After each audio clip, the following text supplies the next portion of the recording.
एक दफा एक गोरा गोरी यानी वाइट कपल, दोनों को एक ब्लैक बच्चा पैदा हुआ।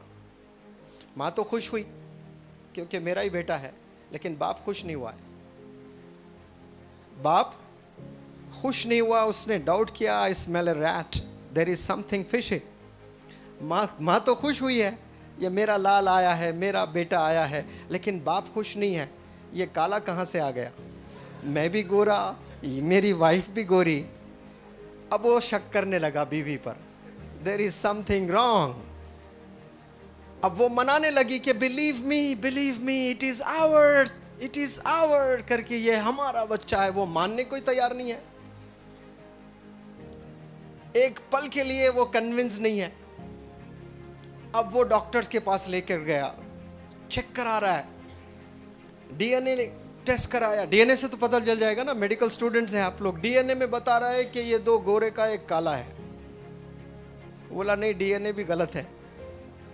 अब साइकोलॉजिस्ट के पास जाने लगा कि ये क्या माजरा है, हम दोनों गोरे और ये काला कहां से आ गया। तो बहुत सारे साइकोलॉजिस्ट भी फेल हो गए। साइकोलॉजी जो होता है ना, बहुत खतरनाक उनका रिसर्च होता है, सबके अलग अलग स्टडीज होते हैं, सबके अलग अलग आउटपुट्स होते हैं। तो एक साइकोलॉजिस्ट के पास ये लोग पहुंचे, बहुत मेहनत करके, फेल होकर, कहीं से कोई सही जवाब नहीं मिल रहा है। तो एक ने कहा कि मैं ज़रूर आपको हेल्प करूंगा और बताऊंगा कि ये किसका बच्चा है। तो फिर कई क्वेश्चंस पूछा उसने और ये बताया कि आप जब प्रेग्नेंट थी आप क्या क्या करती थी। तो वो लेडी ने बताया कि व्हेन आई वाज प्रेग्नेंट मैं ये चीज़ें करती थी। तो फिर वो साइकोलॉजिस्ट ने पूछा कि आप इतने सारी चीज़ें करती थी, इसके अलावा और कुछ करती थी? हाँ, मैं घर के पास में एक पार्क है, वहाँ जाया करती थी। तो उन्होंने कहा कि हाँ, पार्क की वजह से आपका लड़का काला आया है। बात हजम हो रही है? नहीं हो रही है ना?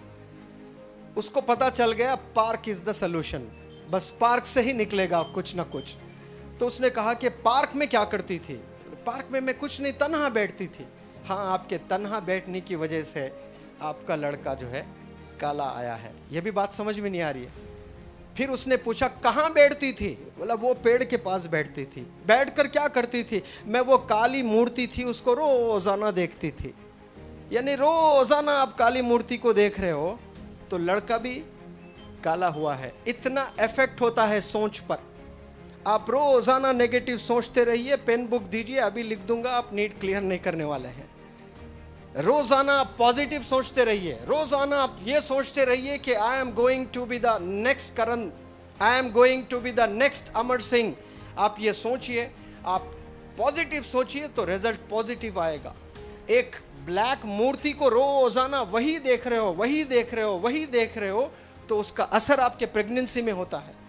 उलमाए दीन और बड़े स्कॉलर्स बताते हैं, अगर एक माँ सिर्फ गाने ही सुन रही है ड्यूरिंग प्रेगनेंसी तो उसके बच्चे जो है वो सिंगर की तरफ ही जाते हैं। यहूदी लोग होते हैं, पता है आपको, जूस। माँ जब प्रेग्नेंट होती है उसको अगर एडवोकेट बनाना होता है तो उसको वो जाकर वो सारे वही किताबें पढ़ती है, कोर्ट के चक्कर लगाती है, जजेस के गाउन्स देखती है, डॉक्टर बनना है तो हॉस्पिटल जाती है, वही किताबें पढ़ती है ताकि वो असर उसके बच्चे में आए। ये होता है। अगर माँ झूठ बोलती है तो वो बच्चे में वो असर आएगा। माँ सच बोलती है, माँ बावजू रहती है तो वो बच्चा बहुत ईमानदार, बहुत नेक पैदा होता है। ये चीज़ें होती है। आप यहाँ जब रहोगे 1.5 साल 500 डेज आप रहोगे, सिर्फ किताब खोलने को नीट प्रिपरेशन नहीं, ये सोच का गेम है, ये माइंडसेट का गेम है। आप नेगेटिव सोचेंगे, आप गलत सोचेंगे, आप कंपेयर करेंगे कि वो फलाना बच्चा अच्छा कर रहा है, उसको अप्रिसिएशन मिल रहा है, मुझे कुछ नहीं मिल रहा है। आप कंपेयर करे गए। मैंने पहले भी कहा, विराट कोहली, रोहित शर्मा जैसे अच्छे खिलाड़ी कई दफ़ा 0 पे आउट होते हैं, but they have an ability to bounce back. You have to develop that ability to bounce back and do wonders. And everybody sitting in this hall, they have that ability. They have that potential to bounce back.